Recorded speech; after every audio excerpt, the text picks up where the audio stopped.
행복이란 단어는 우리가 인생을 살아감에 있어서 반드시 누구에게나 필요한 단어라고 생각합니다. 오늘 우리는 하나님의 은혜를 갈망하며 이 자리에 모였습니다. 우리의 모든 마음속에 한 가지 바라는 게 있다면 행복하기를 우리는 소망합니다. 하나님 앞에 내 안에 행복을 주시고 우리 가정 안에 행복을 달라고 우리는 늘 기도하시기를 부탁을 드립니다. 우리는 세상을 살아가면서 수많은 사람들을 만나요. 그리고 어디를 가더라도 크고 작은 공동체에 속해 있습니다. 우리는 행복을 찾아서 무언가를 하려고 공동체에 들어갔는데 여러분 어떻습니까? 모든 공동체가 우리에게 진정한 행복을 주지 못할 때가 더 많다라는 것. 저는 우리 송파교회가 정말로 행복한 공동체가 되기를 너무나도 간절히 바라고 있습니다. 여러분들도 모두가 다 원할 것입니다. 그러기 위해서는 우리가 이 행복한 공동체를 만들기 위해서는 오늘 말씀을 우리가 잘 들어야 됩니다. 어떤 공동체가 어떤 우리의 모습이 이 공동체를 행복하게 해줄 수 있는가. 우리의 마음의 문을 하나님 이 시간 열어주셔서 하나님 말씀으로 우리 마음속에 참된 행복을 허락해 달라고 그렇게 간절히 기도하는 우리 사랑하는 모든 여러분들이 되시기를 주 이름으로 축원드립니다. 성경이 말하는 행복이 있어요. 하나님의 말씀 안에는 행복이 있죠. 시편 133편 1절은 이렇게 말합니다. 보라, 형제가 연합하여 동거함이 어찌 그리 선한고 아름다운고. 우리가 연합할 때 주님의 사랑으로 연합하여 이 공동체를 이끌어갈 때 비로소 어찌 그리 선하고 아름다운가라는 고백이 나타난다라고 성경은 말을 해요. 공동체 행복은 서로의 허물을 덮어주고 그리스도의 사랑으로 하나가 될 때 비로소 하나님의 큰 행복이 임한다라는 것입니다. 우리 송파교회 모든 성도들이 서로가 서로를 진심으로 사랑하기를 주 이름으로 부탁을 드립니다. 혹 작은 잘못이 보이더라도 그거를 드러내기보다는 오히려 그 사람을 위해 기도할 수 있는 여러분 되시기를 부탁을 드립니다. 내 가치관에 맞추려고 하지 말고 늘 언제나 타인의 마음을 이해하려고 하고 언제나 타인의 생각에 내가 조금 더 맞춰주려고 할 수 있는 그런 마음들을 가지고 있다면 이 송파교회 공동체는 반드시 행복해질 것입니다. 그런 이 송파교회를 만들어 갈 수 있도록 여러분 모두가 그런 하나님의 은혜를 갈망하시기를 주 이름으로 부탁을 드립니다. 세상에서 가장 행복한 곳이 어딜까? 물론 여러 사람들은 자기가 있는 곳이 가장 행복하다라고 말하겠죠. 그러나 성경에서 가장 행복한 곳을 처음 하나님께서 만들어 주셨는데 그곳이 바로 가정이라는 공동체예요. 창조주 하나님께서 세상을 창조하시고 가장 행복한 공동체로 만들어 주신 것이 바로 가정이라는 공동체. 그래서 아담과 하와는요 한 몸 공동체를 이루어 갔다라고 성경은 말을 해요. 서로의 잘못을 드러내기보다는 서로가 서로를 사랑으로 감싸줄 수 있는 가정 공동체. 그래서 아담과 하와는요 에덴 동산에 살 때는 늘 행복했어요. 서로의 모습을 보면서 늘 아름답다라고 칭찬해주고 서로가 서로를 시기하고 질투하는 게 아니라 언제나 사랑으로 하나님 안에서 에덴 동산 안에 있을 때는 너무나도 행복한 공동체였죠. 그런데 그 공동체가 언제 깨집니까? 죄가 우리 마음속에 들어오기 시작할 때부터. 뱀이 유혹했을 때 아담과 넘어갈 수 있어요. 왜요? 연약하니까. 인간은 연약하기 때문에 뱀의 유혹에 누구나 넘어갈 수가 있습니다. 유혹에 넘어갔다 할지라도 그 유혹을 우리가 물리칠 수 있는 힘이 있어야 되는데 아담과 하와는 그 힘이 부족했어요. 그래서 어땠습니까? 죄가 들어오자마자 아담은 하와에게 자기의 죄를 떠넘기기 시작해요. 하나님이 만들어주신 이 여자 때문에 내가 그 선악과를 먹었다. 하와는 또 어떻습니까? 하나님이 만드신 이 뱀 때문에 내가 선악과를 먹었다 라고 자꾸만 자신의 죄를 다른 사람에게 전가시키려고 했다라는 공동체의 금은 여기서 시작이 되는 거예요. 진정한 행복의 공동체는 서로의 허물을 덮어줘야 되는데 자신이 마치 사람들한테 미움받지 않으려고 혹 자기의 잘못을 다른 사람들한테 인정받지 않으려고 자꾸만 자기를 합리화시키기 시작해요. 나 그런 거 아니야. 난 그런 생각 해본 적이 없어. 아, 저 사람 때문에 그랬지. 나는 저 사람 때문에 뭔가를 하려고 하다가 그랬지라고 늘 언제나 다른 사람을 핑계를 대요. 그러다 보니 공동체가 금이 가기 시작합니다. 우리는 다시 한번 생각해야 돼요. 하나님께서 처음 만들어주신 이 창조의 가정 공동체는 가장 행복한 공동체였다. 그 공동체가 우리 가정에, 우리 송파교회 모든 성도들의 가정에 다시 임하시기를 주님의 이름으로 축원드립니다. 어떤 행복한 가정을 이루어가는 한 가정이 있었어요. 그래서 사람들이 참 의아하게 생각했습니다. 우리도 행복하려고 그렇게 노력했지만 잘 되지 않는데 저 사람은 어쩜 저렇게 늘 행복하다라고 말을 할까? 그래서 어떤 사람이 찾아가요. 이 행복한 가정을 이루고 있는 사람에게 찾아가서 이렇게 물어봅니다. 어떻게 그렇게 행복한 가정을 계속 유지할 수 있습니까? 라고 물어봤더니 이 가정의 아버지가 이렇게 대답을 했다고 합니다. 우리 집에도 비바람은 불어옵니다. 갈등도 있고 속상한 일도 생깁니다. 하지만 우리에게는 철칙이 하나 있습니다. 가족의 허물을 집 밖으로 가지고 나가지 않는 것입니다. 그는 가족 중 누군가 실수를 하면 그것을 비판의 소재로 삼는 대신에 골방으로 들어가 하나님께 식구의 이름을 불러가면서 기도를 했다라고 말합니다. 그게 우리 가정의 행복을 지키는 비결입니다. 참 은혜스럽잖아. 여러분들 가정을 우리가 살면서 서로의 허물이 보일 때가 참 많아요. 우리가 부부가 서로의 삶을 살다가 하나가 되잖아요. 사랑할 때는 그 허물이 보이지 않는데요. 그런데 살다 보면 어느 순간 허물이 보이기 시작해요. 그래서 보통 허물이 보이는 시기가 사랑이 식어질 시기다. 그런데 그걸 극복할 수 있는 게 있어요. 그게 뭐예요? 서로에 대한 믿음의 시선으로 바라보는 거. 인간의 시선으로 바라보면 늘 상대방의 허물밖에 안 보이지만 하나님이 주시는 믿음의 시선으로 상대방을 바라볼 때는 그 허물을 넘어선 하나님의 사랑으로 그 감싸줄 수 있는 은혜가 생긴다라는. 그래야 가정이 행복해져요. 여러분의 가정은 어떻습니까?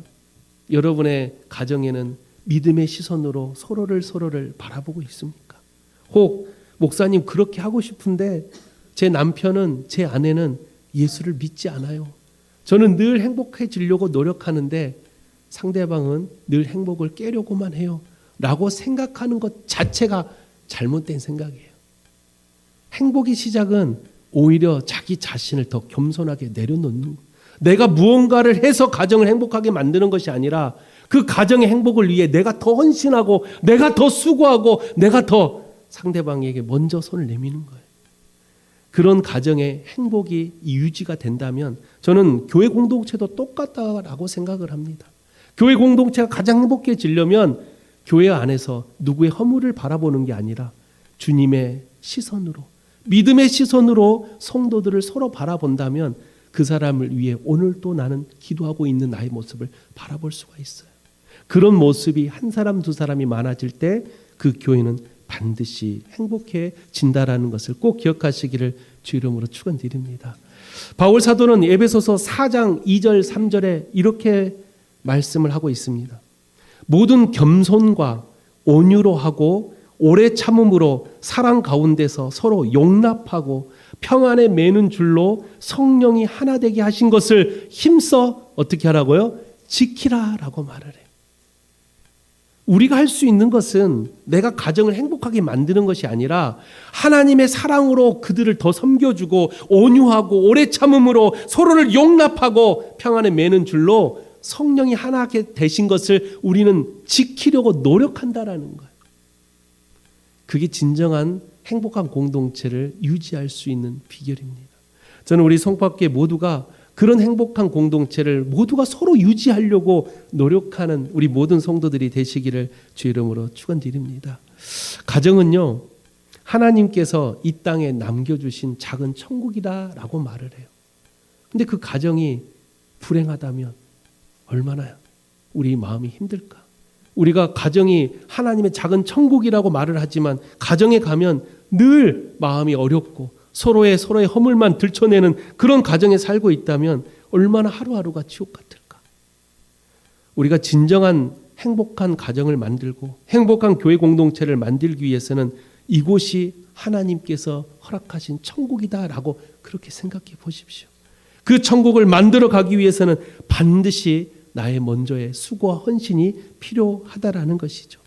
오늘 본문은요, 에베소서 6장의 말씀인데 이 에베소서 역시 사도 바울이 어디서 이 말씀을 썼다고 그랬어요? 옥중에서 썼대요.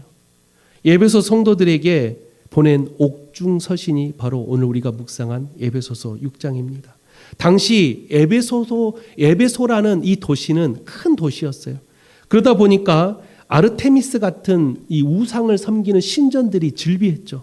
그러다 보니까 수많은 사람들이 우상에 빠져 있었고 하나님의 영적인 말씀과 기도에는 무감각하던 그런 시절이 바로 이 에베소 시절이었어요. 그런데 더 안타까운 것은 그 당시에 로마라는 강대국이 이스라엘을 지배하고 있었죠. 식민지로 삼고 있었다라는 로마의 삶을 들여다보면 이 로마는 철저하게 가부장적인 제도였어요. 그래서 부모가 자녀를 억압해요. 엄청난 교육과 훈련을 시켜요. 마치 자녀를 위한 것처럼 이 자녀들을 엄격한 규율에 놓고 이 자녀들을 훈련을 시켜요. 그게 로마의 일상적인 문화였습니다. 그러다 보니까 식민지로 살고 있었던 이스라엘 백성들에게도 자연스럽게 이 문화가 흘러 들어가기 시작합니다. 하나님의 가르침 그게 아닌데 하나님은 우리에게 뭐라고 말씀하셨어요? 자녀들을 사랑할 때 주님의 은혜와 사랑으로 사랑하라 그랬어요. 그런데 이 로마의 문화가 들어오다 보니까 가부장적인 제도, 강력한 억압과 훈련을 통해서 이 자녀들을 내가 성장시켜야 되겠다라는 잘못된 생각이 앞서가기 시작했다라는 거예요. 오늘 우리가 읽은 이 에베소서 6장은 그런 부모와 자녀가 어떻게 해야 하나님 마음에 합당한 가정이 될까? 어떻게 해야 하나님이 기뻐하시는 가정이 될까라는 그 질문에 대한 해답이 바로 오늘 우리가 묵상한 에베소서 6장 1절에서 4절의 말씀입니다. 오늘 말씀을 통해 여러분의 어려움 속에서도 우리 가정을 향한 하나님의 변함없는 사랑을 오늘도 누리고자 오늘도 우리 가정을 위해 우리 자녀들을 위해 기도하시는 여러분들 마음속에 이 말씀의 은혜가 충만하게 임하기를 주님의 이름으로 축원드립니다. 첫 번째로 우리 가정이 행복한 축복을 누리기 위해서는 주 안에서 순종해야 합니다. 오늘 본문 1절인데요. 자녀들아 주 안에서 너희 부모에게 순종하라. 이것이 옳으니라. 사도 바울은 자녀들에게 가장 먼저 순종을 강조합니다. 바울이 말하는 순종이란 낮은 자세로 경청하며 따르는 것을 의미하는데 이 바울이 말하는 순종에는 전제 조건이 있어요. 그게 뭡니까? 주 안에서라는. In Christ. 이 주 안에서 하는 순종과 그냥 하는 순종은 다릅니다. 왜냐? 순종을 할 때 우리는 대부분 어때요? 순종은 누군가에게 낮은 자세로 섬기는 건데 몸은 섬기고 있는데 생각은 내가 생각하는 가치관으로 순종을 해요. 순종의 대상은 상대방이 되어야 하는데 어느 순간 순종을 하는 내 자신이 주체가 돼서 나는 순종하고 있다라고 생각을 해요. 그러다 보니까 어떤 순종이 나타나냐? 선택적 순종이 나와요. 저 사람이 나에게 기분 좋게 할 때는 내가 얼마든지 고개를 숙일 수 있어요. 부모님이 나에게 잘해주고 용돈도 많이 주면 아이고 열심히 할게요 라는 어느 순간 그런 선택적 순종이 나타나요.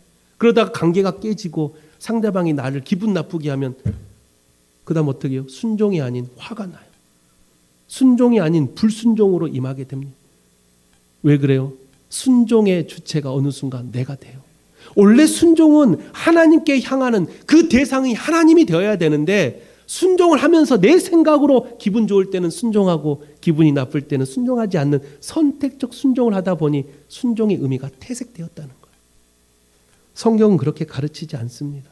성경의 순종은 철저하게 주체를 하나님께 놓고 우리의 삶이 힘들지라도 우리의 삶이 어려울지라도 하나님께 향하는 우리의 믿음은 한결 같아야 된다라고 성경은 말을 해요.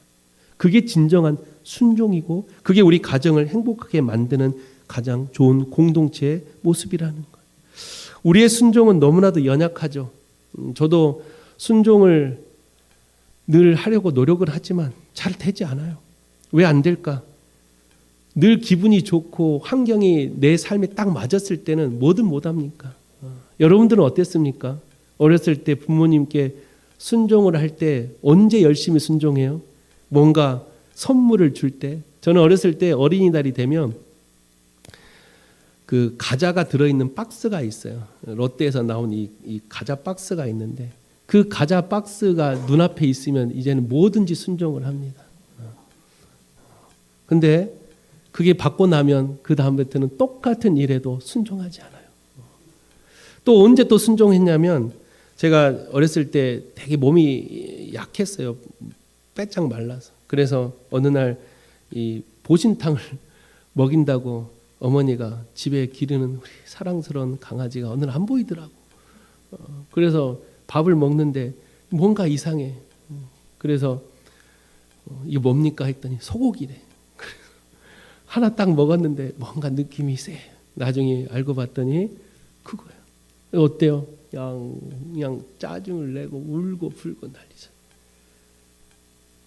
그래도 내가 몰랐을 때는 순종하면서 먹었는데 내 기분이 나쁘니까 그냥 발로 차고 그냥 그렇게 되더라고요. 아, 이게 순종인가? 지금 생각해 보면 우리가 살면서 많은 순종을 했다라고 생각하지만 언제든지 그 순종은 내가 주체가 된 선택전 순종이었다라는 거예요. 진짜 순종은 내가 힘들어도요, 내가 어려워도 한결같이 내가 엎드릴 수 있는 마음. 그런 순종하는 사람이 교회에 많으면요, 당연히 교회는 행복해집니다. 공동체는 행복해질 수밖에 없어요. 우리 모든 성도들이 어떠한 상황 속에서도 환경을 바라보는 것이 아니라 하나님의 시선으로 바라보고 세상의 어떤 주어진 환경의 그 요소들을 바라보는 게 아니라 하나님이 주시는 은혜로 서로가 서로를 순종해 준다면 얼마나 행복한 공동체가 될까.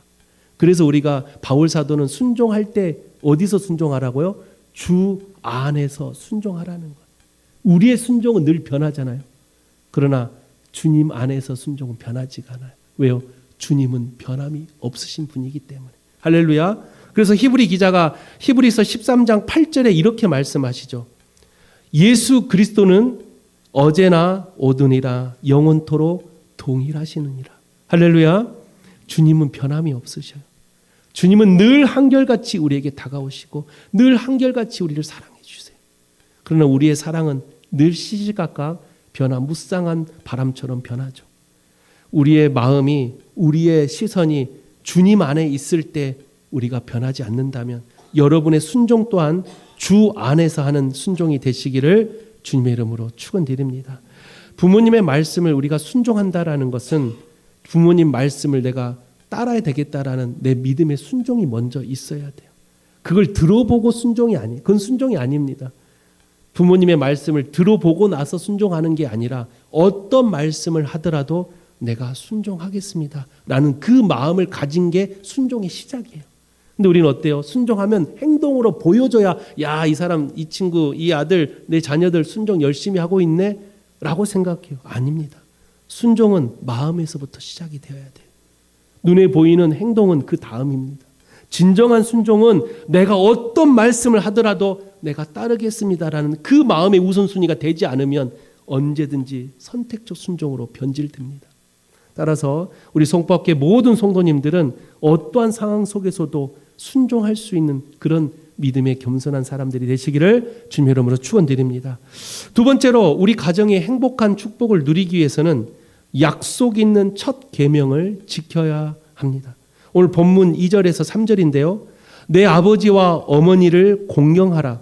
이것은 약속 있는 첫 계명이니 이로써 내가 잘되고 땅에서 장수하리라. 이 말씀을 들어보면 뭐가 떠오릅니까? 출애굽기에 기록된 10계명이 제일 먼저 떠오르죠. 10계명 몇 계명이죠?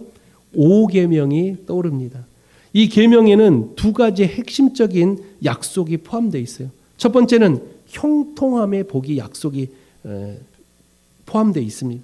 내가 잘되고라는 이 말씀을 한번 들어보십시오. 내가 약속 있는 첫 계명이니 이로써 내가 잘되고 땅에서 장수하리라. 내가 잘되고라는 이 말씀을 잘 들어보면 삶의 절만적인 영역에서 주어지는 하나님의 평안과 형통을 말하고 있죠. 그래서 우리가 교회 다니다 보면 기도할 때 주님 형통의 축복을 달라라고 기도를 해요. 또 우리가 누군가를 축복할 때도 형통함의 축복이 있게 돼. 그 형통이 뭐냐? 우리가 무슨 일을 하더라도 모든 것이 하나님께 달려있음을 고백할 때 하나님께서 이루어 주시는 건 못할 것이 없는 거예요. 사람은 연약해서 늘 넘어지지만 주님이 함께 하시면 못할 것이 없대요. 그러니 주님은 형통의 축복을 우리에게 허락하시는 거예요. 인간은 불완전한 존재입니다. 아무리 돈이 많고요, 세상적인 권력이 많다 할지라도 인간은 한계가 있어요. 반드시 한계가 찾아옵니다. 그러나 주님은 완전하신 분이기 때문에 한계가 없죠. 그래서 우리는 주님 안에서 순종할 때, 그 주님의 말씀을 붙들 때 주님이 우리에게 주시는 그 약속은 우리가 언제든지 잘 살고 잘 되는 형통함의 복을 주신다라는 거예요. 또 하나 복이 뭡니까? 바로 생명의 복이래요. 땅에서 장수하리라는 말씀은 단순히 오래 사는 것만을 뜻하지 않습니다. 어떤 사람이 그래요. 오래오래 만수무강하십시오. 그러면 대부분 어르신들이 뭐라 그래요? 건강하게를 좀 붙여주세요. 병상에 누워서 100년, 120살까지 살면 뭐합니까? 건강하게 살아야죠. 그래서 우리가 땅에서 장수하리라는 이 말씀에는 그냥 단순히 오래 사는 것만을 뜻하는 게 아니라 주어진 삶의 터전에서 하나님의 은혜를 누리며 복된 삶을 사는 게 바로 장수하며 사는 생명의 축복이에요. 저는 우리 교회 성밖에 모든 성도들이 그런 생명의 축복을 받기를 주의 이름으로 축원드립니다. 여러분 모두가 주님의 은혜 안에 거하는 생명의 축복. 그래서 주님 오시는 그날까지 내 삶이 정말 행복했노라 라고 고백하며 주님 만나러 갈 수 있는 그런 여러분들이 되시기를 주의 이름으로 축원드립니다. 그러므로 우리가 세상을 살면서 우리가 하나님 말씀 안에 행복한 가정을 이루고 행복한 교회를 이루기 위해서는 하나님의 약속한 이 첫 계명을 꼭 지키기를 부탁을 드립니다. 이 약속한 첫 계명은 내 부모를 공경하라라는 말씀. 그런데 어때요? 우리 부모님과 관계가 서먹한 사람들이 참 많습니다. 또 어떤 사람은 이미 부모님을 여의고 마음 한구석에 아쉬움이 남은 채 살아가고 있는 사람들이 참 많습니다. 우리 성박교 성도들 중에 이미 부모님이 여의신 분들도 참 많으시고 또 아직 부모님이 살아계신 분들이 또 있으신데 우리가 진정으로 부모님께 따뜻한 말 한마디, 혹시 하늘에 계신다면 오늘 여러분 그 부모를 위해서 기도 한번 해보십시오. 사랑하는 엄마 아빠, 내가 엄마 아빠를 위해서 오늘 기도합니다. 그리고 다시 주님 안에서 만나기를 소망합니다. 그런 마음으로 한번 기도해 보십시오. 저는 말씀 준비하면서 아직 부모님이 살아있는데 너나 잘해라 하는 말씀이 자꾸 들리더라고. 어제 부모님이 올라오셨어요. 그제 이 근로자의 날이라고 아버지가 쉰다 그래가지고 올라왔는데도 제가 제 동생이 지금 한강에서 큰 행사를 주최를 해서 이번에 여의도 한강에서 어떤 행사를 했는데 거기에 이제 초대를 해서 올라와서 저도 갔습니다. 가서 거기서 잠깐 있었지만 부모님께 효도할 수 있다라는 시간이 있는 저에게는 큰 축복이더라고요. 그러면서 우리 성박교 성도들을 생각해 보면 부모님이 안 계시는 분들이 더 많은데 그런 또 우리 성도님들을 생각하면서 참 마음 한구석에는 이번 가정의 달에 우리 모든 성도들의 가정이 행복해졌으면 참 좋겠다. 그리고 특별히 이미 여의신 우리 부모님들을 생각할 수 있는 그런 한 달이 됐으면 좋겠다. 혹 우리 부모님이 예수를 믿지 않고 세상을 떠났다 할지라도 자녀들이 예수를 잘 믿고 하나님께 기도한다면 저는 모르겠어요. 나는 천국에서 다시 만날 거라고 저는 믿습니다. 성경은 그렇게 말했어요. 내 믿음이 하나가 온전해지면 천대까지 복을 받는다 그랬어요. 우리 부모가 우리 할아버지 할머니가 예수를 믿지 않고 세상을 떠났다 할지라도 지금 내가 이 믿음을 가지고 하나님을 온전히 부르짖으면 저는 천국에서 다 다시 만날 거라고 생각합니다. 그럼 여러분들 믿음 잘 지켜서 여러분 그 믿음이 우리 살아가는 자녀들에게 온전히 이어질 수 있도록 여러분 믿음의 가문이 끝까지 이어지기를 주 이름으로 축원드립니다. 그래서 오늘 이 말씀을 주의 교훈과 훈계로 우리가 양육해야 한다라고 여러분에게 말씀을 드리고 싶습니다. 세 번째로 우리 가정이 행복한 축복을 누리기 위해서는 주의 교훈과 훈계로 양육해야 됩니다. 오늘 본문 4절입니다. 또 아비들아 너희 자녀를 노엽게 하지 말고 오직 주의 교훈과 훈계로 양육하라. 아까 제가 말했던 것처럼 로마 당시에는 강압적인 교육이 강했어요. 그러나 성경은 우리에게 말합니다. 주의 교훈과 훈계로 양육하래요. 그렇다면 주의 교훈과 훈계가 무엇일까? 먼저 교훈이라는 단어는요, 교육, 훈련, 징계를 모두 포함하는 포괄적인 양육을 뜻합니다. 따라서 어린아이가 올바른 성인이 되기까지 필요한 전인적인 훈련을 해야 되는 게 부모의 마땅한 모습이에요. 우리 아이들에게 하나님을 어려서부터 만나게 해주는 것도 부모의 하나의 의무입니다.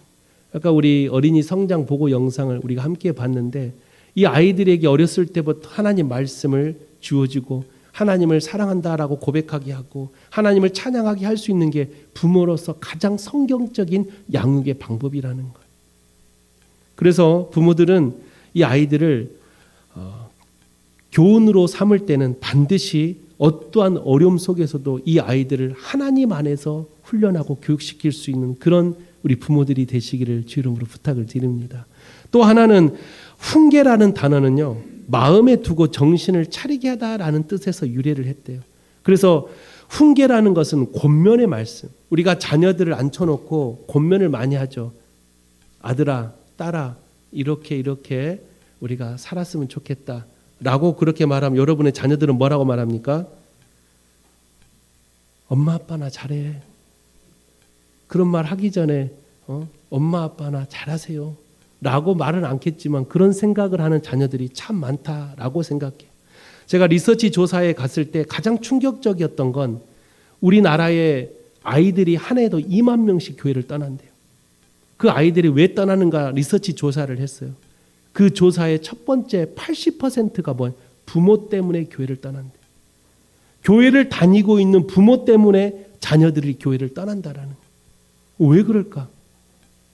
교회 모습과 집에서 모습이 너무 다르다라는 거예요. 교회에서는 집사님, 권사님, 교회에서 한 번도 안 하던 봉사, 설거지까지 다 하면서 집에서는 그렇게 하지 않는다라는 거예요. 그러다 보니까 자녀들이 이중적인 모습에 이렇게 될 바는 교회를 왜 나가냐라고 교회를 떠난다라는 거예요.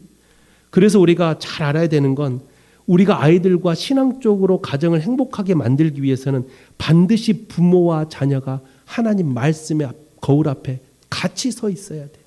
근데 우리는 대부분 나는 열심히 교회를 다니고 있으니 자녀들 너희들만 열심히 교회 다녀. 너희들만 열심히 신앙생활해. 그러면 되지만 그게 아니라는 거예요.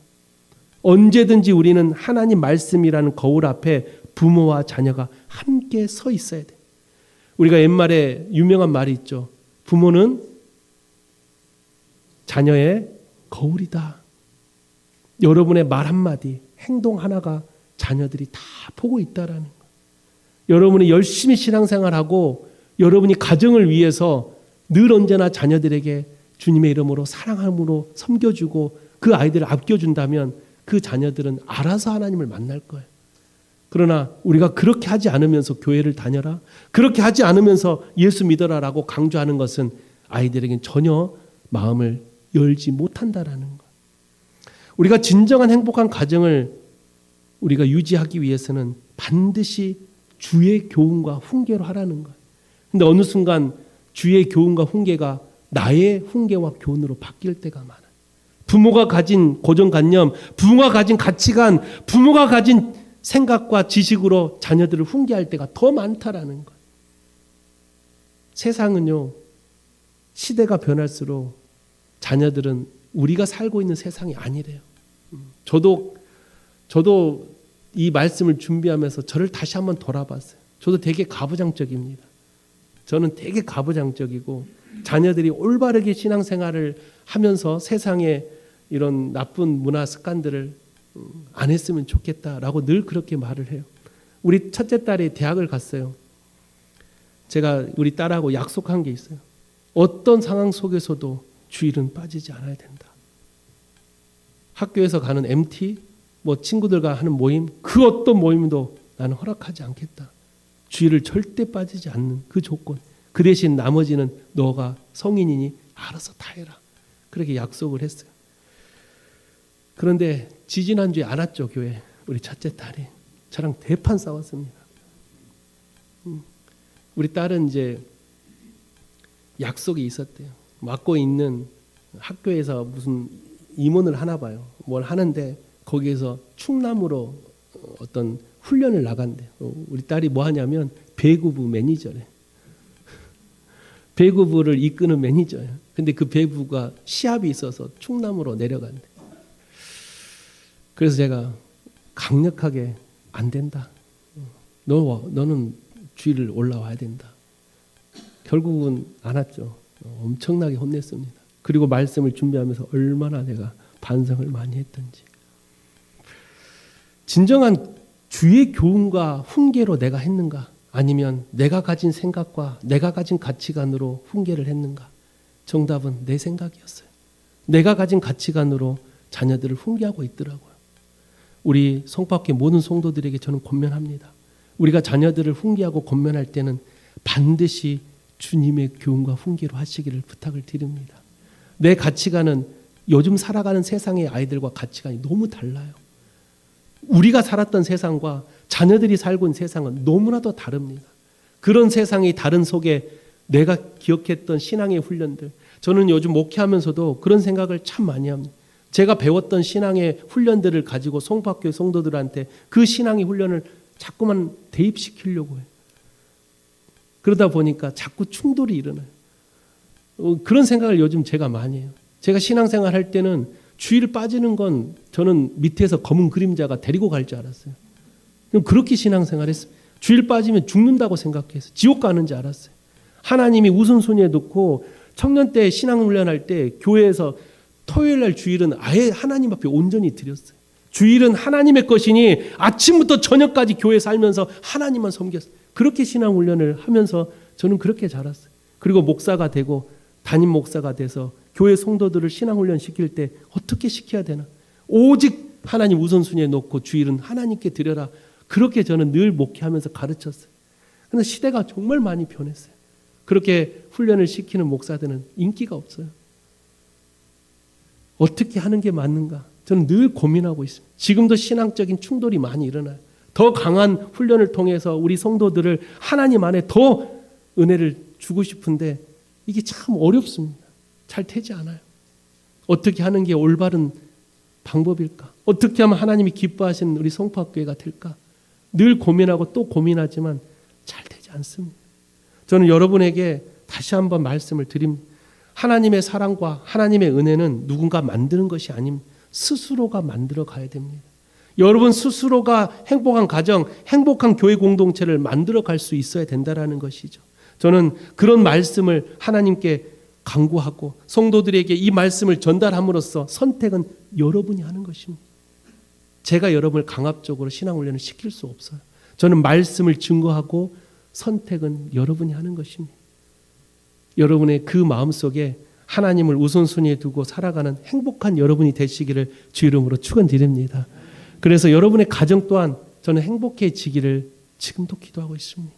여러분의 자녀들 모두가 함께 손을 잡고 예배하는 모습을 전 늘 기도하고 있습니다. 우리 성법계 모든 성도들 여러분의 가정이 하나님의 은혜가 충만하게 임하시기를 주님 이름으로 축원드립니다. 말씀을 마칩니다. 오늘 우리는 에베소서 말씀을 통해서 행복한 가정을 세우는 세 가지의 원리를 함께 배웠습니다. 첫 번째는 뭐였어요? 주 안에서 순종하라는 것입니다. 순종은 주님 안에서 하는 것입니다. 선택적 순종이 아닌 주님 안에서 어떠한 어려움 속에서도 순종하는 것이죠. 두 번째는 뭐라고요? 내 부모를 진심으로 공경하는 하나님의 형통의 복. 이 형통의 복을 지키는 게 하나님께서 우리에게 주신 첫 번째 계명. 내 부모를 공경하라는 말씀을 지키는 것입니다. 여러분 그런 가정이 되시기를 부탁을 드립니다. 마지막 세 번째는 뭐라고요? 자녀들을 주의 교훈과 훈계로 양육하라는 것. 내 가치관으로 자녀들을 훈계하는 것이 아니라 하나님의 시선으로 하나님의 말씀으로 자녀들을 훈계하고 양육하십시오. 반드시 하나님께서 행복한 가정으로 만들어 주실 것입니다. 우리 모든 성박교회 성도들이 함께 모여서 우리 성박교회 공동체가 행복해지기를 함께 기도하시기를 주님 이름으로 축원드립니다. 기도하겠습니다. 사랑과 은혜가 풍성하신 하나님 아버지, 오늘 주신 말씀을 마음판에 다시 한번 새깁니다. 우리 교회가 성령 충만한 공동체가 되기를 소망합니다.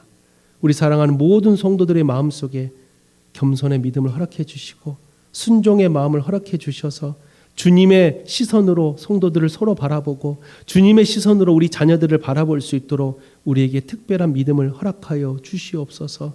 그래서 우리 가정이, 우리 교회가 하나님 가장 행복한 공동체가 될 수 있도록 주님 역사하여 주시옵소서. 모든 것을 주께 탁하며 살아계신 예수 그리스도 이름으로 기도하옵나이다. 아멘.